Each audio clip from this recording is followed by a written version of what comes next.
smile.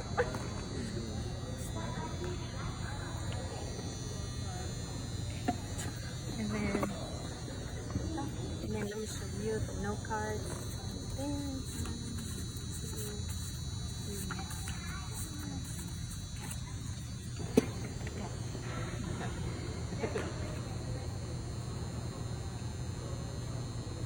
Why did this happen to me? Why did this happen to you? I felt angry, confused, terrified, and powerless. Why do people do horrible things? I don't think I'll ever know the answer. And for a while, I just wanted to die, but I didn't.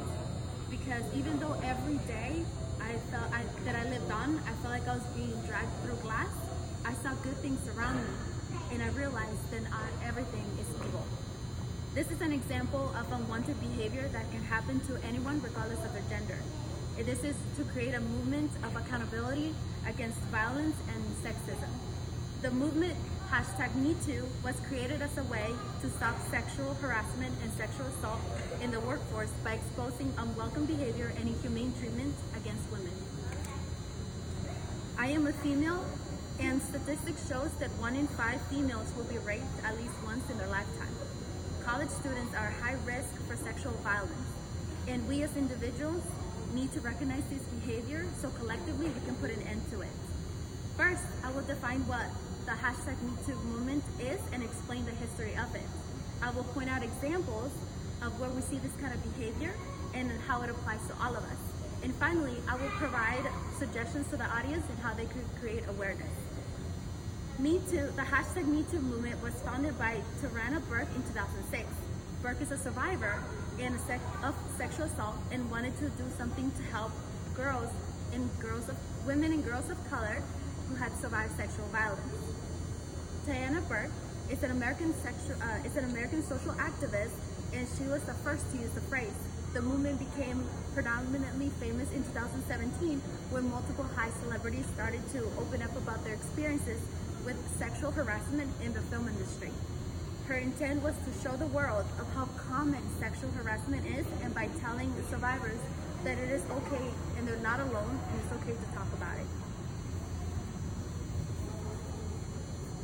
So then, since 2017, there have been significant events that make the radical shift in our cultural outlook regarding sexual harassment, power dynamics, and the strength that in the women's world. On January 1st, 2017, millions of people took to the streets in the Women's March in DC to support gender and civil rights. In January 1st, 2018, more than 300 women in Hollywood formed an anti-harassment coalition called Time's Up.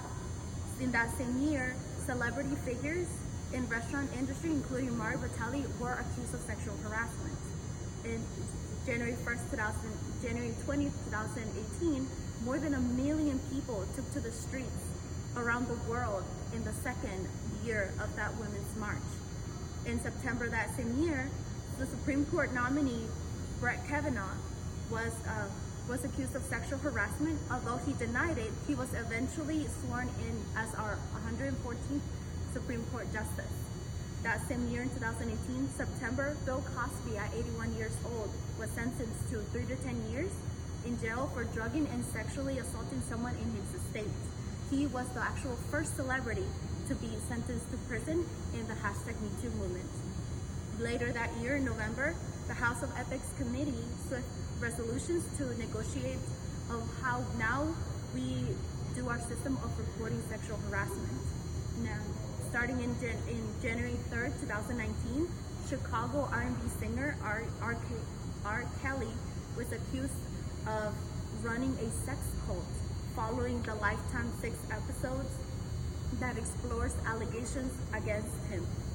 That same year, in February, he was actually charged with 10 counts of aggravated criminal sex abuse.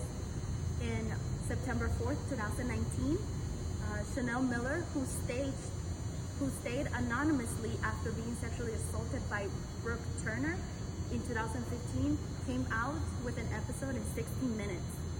That same year, September 20th, Antonio Brown was released from the Patriots on Friday after second women accused him of sexual Now that we have discussed the history of the hashtag #MeToo movement and its origins, I will now discuss how we see this behavior in the workforce and how it affects everyone. Las Vegas is a huge city filled with celebrity chefs, celebrities, and big names. Working in hospitality, Christy Totem from Nevada Public Clark says that sexual assault has increased to 25% following 2016 to 2017. Following that over, it is important to know this just because it can happen not just in the workplace but also in college setting. Students should be able to go to college free from experiencing sexual harassment and violence. Title IX of the Education Amendment in 1972 prohibits sexual discrimination against any educational institution or program receiving any federal funding. 89% of colleges and campuses reported 0 incidents in rape in 2016, and UNLV only reported 3.2%. Sexual harassment in campuses goes unreported. Now, how can we raise awareness? We can definitely raise awareness by taking social media, for example, connecting with a cause and sharing it through social media, creating a discussion, getting involved in the community. You can also donate. Several nonprofit organizations rely mostly on monetary donations from supporters to survive. It is statistically said that 1 in 6 organizations that help men have experienced sexual harassment. Nonprofit organizations are always looking for donors to get involved in our community. First, I will define what the #MeToo movement is and explain how it applies to all of us. Second, I will point out examples of where we see this behavior and finally, I will provide suggestions how we create awareness. This movement, #MeToo, was created as a way to stop sexual harassment and sexual assault in the workforce and exposing unwelcome behavior against women. In conclusion, the hashtag #MeToo was created as a voice for anyone to feel comfortable and share their experience. Since the explosion of hashtag #MeToo movement, over 201 powerful men have been brought down. This was something that they had gotten away with for a very long time, never paying any consequences. Woo!